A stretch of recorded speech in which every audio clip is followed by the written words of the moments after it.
Hi friends, welcome to serial அரங்கம். இந்த serial அரங்கம் சேனலுக்கு உங்கள் எல்லாரையும் அன்போடு வரவேற்கிறேன். இன்றைக்கி பார்த்தீங்கன்னா ஜூலை 29 புதன்கிழமை அழகு அழகு சீரியலில் என்ன நடக்குதுன்னு பார்த்துடலாமா? நேற்று இன்னர்ஸ் எல்லாம் என்னால் கையில் துவைக்க முடியாது அப்படின்னு சொல்லிட்டு மதி சொல்ல அதுக்கு ஆமோதிக்கிறாங்க மலர். எதுக்கு மதியை கையில் துவைக்க சொல்கிறீங்க? நானே துவைக்கும் போது கூட நான் மிஷினில் தானே போடுவேன், அப்படி கையில் தான் துவைக்கணும்னா நீங்களே துவைங்க அப்படின்ற மாதிரி சொல்லிடுறாங்க மலர். மாமியாருக்கு ஒரே ஷாக்கு.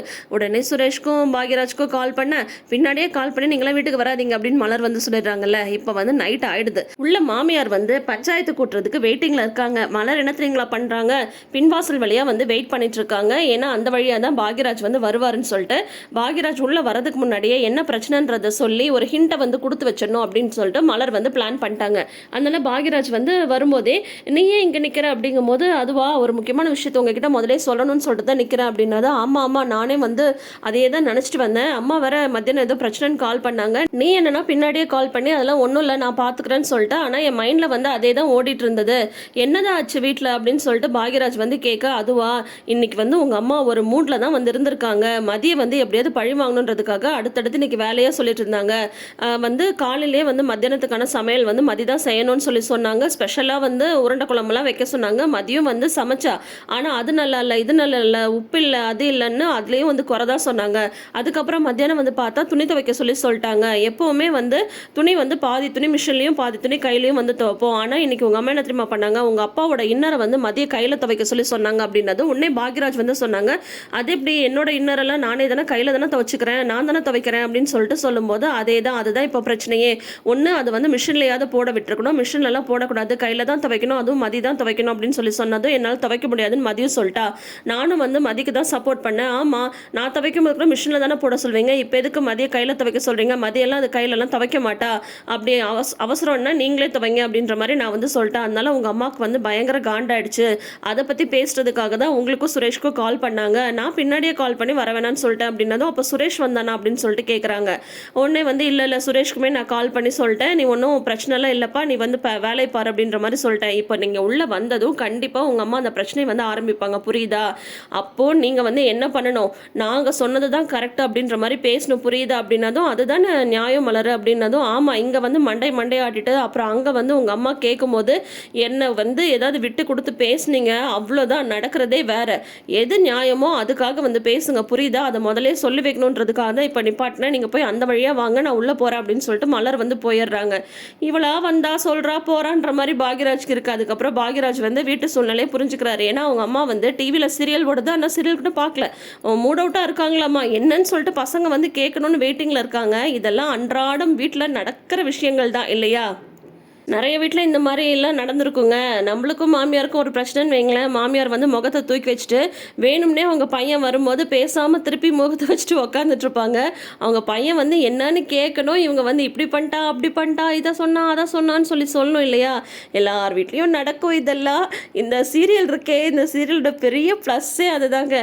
டெய்லி வீட்டில் என்ன நடக்குமோ அதை அப்படியே எபிசோடு எடுக்கிறாங்க பாருங்க, அதுதான் பெரிய ப்ளஸ்ஸே. இப்போ பார்த்தா அவங்க மாமியார் பசங்க என்னன்னு கேட்பாங்க. இன்னைக்கு அவங்க ரெண்டு பேரையும் விட போறதில்ல, ரெண்டு மருமகளையும் ஒரு வழி ஆக்கிலான்னு வெயிட் பண்ணிட்டு இருக்காங்க. ஆனால் பார்த்தா பயங்கரமா பல்ப் தான் வாங்குறாங்க.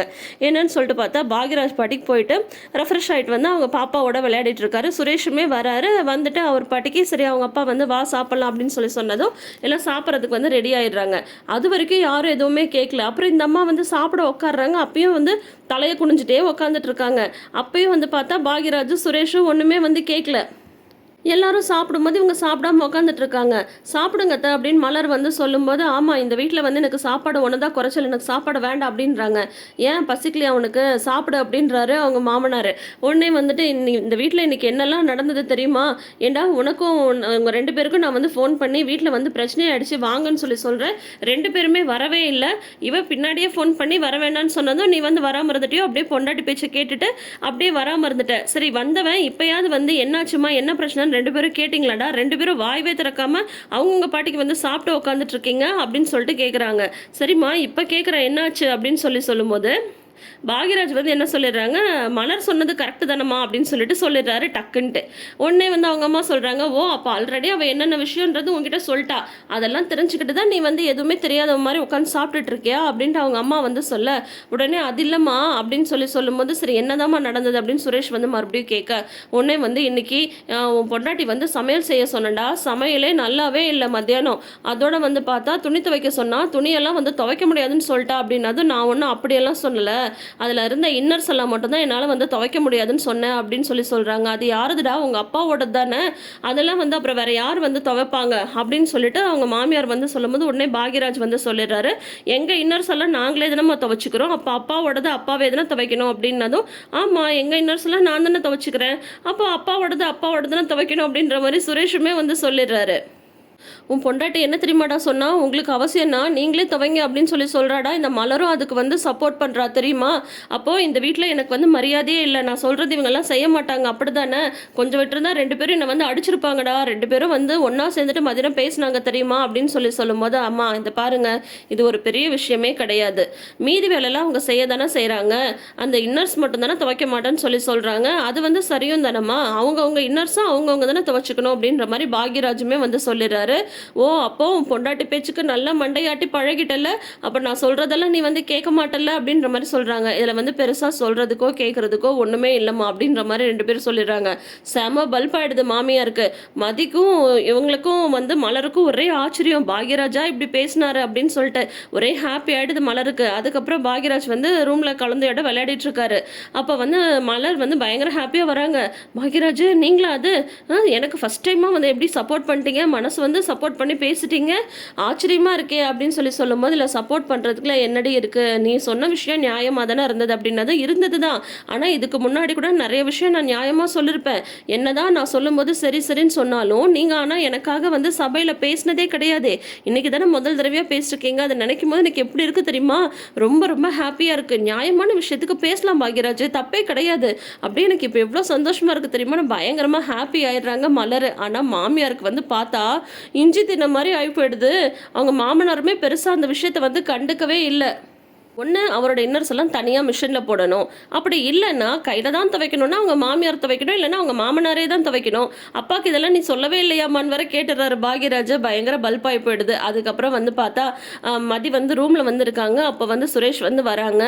இந்த வீட்டில் வந்து ஒரு நாள் கூட நிம்மதியாக இருக்கவே முடியாதா, டெய்லி ஏதாவது ஒரு பிரச்சனை சண்டைன்னு தான் போடணுமா, ஏன் உன்னால் வந்து அமைதியாகவே இருக்க முடியாதா அப்படின்னு சொல்லும் போது, இன்றைக்கி பிரச்சனை ஆரம்பிச்சது நான் கிடையாது, அவங்க சமையல் பண்ண சொன்னாங்க, சமையல் பண்ண, துணி துவைக்க சொன்னாங்க, நானுமே துவைச்சேன், இன்னர்ஸ் மட்டும் தான் துவைக்க முடியாதுன்னு சொன்னேன், எங்கள் வீட்டில் வந்து உங்கள் அப்பா துவைக்க மாட்டாங்களா அப்படின்லாம் கேட்குறாங்க. எங்கள் அப்பா வந்து அவரோட இன்னர்ஸ் அவரே தான் துவைச்சிப்பாங்க, இதுக்கெல்லாம் வந்து ஒரு பஞ்சாயத்து பிரச்சனைன்றது பண்ணது நான் கிடையாது, உங்கள் அம்மா தான் அப்படின்னு சொல்லும்போது, இதையும் இவ்வளோ லென்த்தாக தான் பேசுவியா, எதையுமே ஷார்ட்டாக வந்து நீ பேசவே மாட்டியா அப்படின்னு சொல்கிறாங்க. நம்ம பேசுகிற விஷயம் கரெக்டாக இருந்ததுன்னா லென்த்தோ ஷார்ட்டோ எதுனாலும் அதை சொல்ல வேண்டியதை சொல்லி தான் என்னால் வந்து முடிக்க முடியும், அதுக்காக வந்து அவங்க சொல்கிறாங்கன்றதுக்காக எனக்கு பிடிக்காத வேலையெல்லாம் என்னால் வந்து செய்ய முடியாது, அவங்க வேணும்னே என்னை வேலை வாங்கணுன்றதுக்காக பண்ணது தான் எனக்கு எல்லாமே, அதெல்லாம் எனக்கு நல்லாவே தெரியும், ஆனால் எனக்கு பிடிக்காத விஷயத்தை என்னால் செய்ய முடியாத விஷயத்த கண்டிப்பாக யார் சொன்னாலும் நான் வந்து செய்ய மாட்டேன் அப்படின்ற மாதிரி மதி வந்து சொல்லிடுறாங்க. சுரேஷ்குமே வந்து பார்த்தீங்கன்னா அங்கே அவர் வந்து சப்போர்ட் தான் பண்ணுறாரு, ஏன்னா கரெக்டான விஷயங்க வந்து சப்போர்ட் பண்ண வேண்டியதா, இல்லைன்னா அவங்க அண்ணி வந்து டெஃபினட்டாக திட்டுவாங்க இல்லையா சுரேஷை, அந்த ஒரு பயம் வந்து ஒரு மரியாதையும் பயமும் மலர் மேலே சுரேஷ்க்கு வந்து இருக்குது. ஆனால் இன்றைக்கி எபிசோடுமே ரொம்ப சூப்பராக போச்சுங்க. டெய்லி இப்போ வந்து பார்த்தா அழகில் என்ன நடக்க போகுது அப்படின்ற ஒரு க்யூரியாசிட்டியை நல்லாவே கொண்டு வராங்க. அதுக்கு என்ன காரணம்னா டெய்லி யதார்த்தமாக வீட்டில் நடக்கிற பிரச்சனைகள் தான். ரொம்ப ட்ரமாட்டிக்காக ஒரு கண்டென்ட்டை க்ரியேட் பண்ணி அதுலேருந்து பிரச்சனை வர மாதிரி காட்டாமல் வீட்டில் அன்றாடம் நடக்கிற அந்த இன்சிடென்ட்ஸ் வச்சு மாமியாருக்கும் மருமகளுக்குமான அந்த ஒரு கான்ஃப்ளிக்ட் எல்லாம் வந்து கொண்டு வந்து காட்டுறது வந்து ரொம்ப ரொம்ப யதார்த்தமாக போகுது. அதனாலே எனக்கு இந்த சீரியல் ரொம்ப ரொம்ப பிடிக்கும். உங்களுக்கு இந்த சீரியல் பிடிக்கும்னா இந்த வீடியோக்கு ஒரு லைக் கொடுங்க. நம்ம கமெண்ட் சொல்கிற விதம் உங்களுக்கு பிடிக்குன்ற மாதிரி இருந்தால் கமெண்ட் செக்ஷனில் எதையும் வந்து பதிவு பண்ணுங்கள். நம்ம சேனலை இப்போ தான் நீங்கள் ஃபஸ்ட் டைம் பார்க்குறீங்கன்ற மாதிரி தான் சேனலை சப்ஸ்கிரைப் பண்ணிக்கோங்க. இந்த சீரியல் அரங்கம் சேனலை நிறைந்த அரங்கமாக மாற்றுங்க.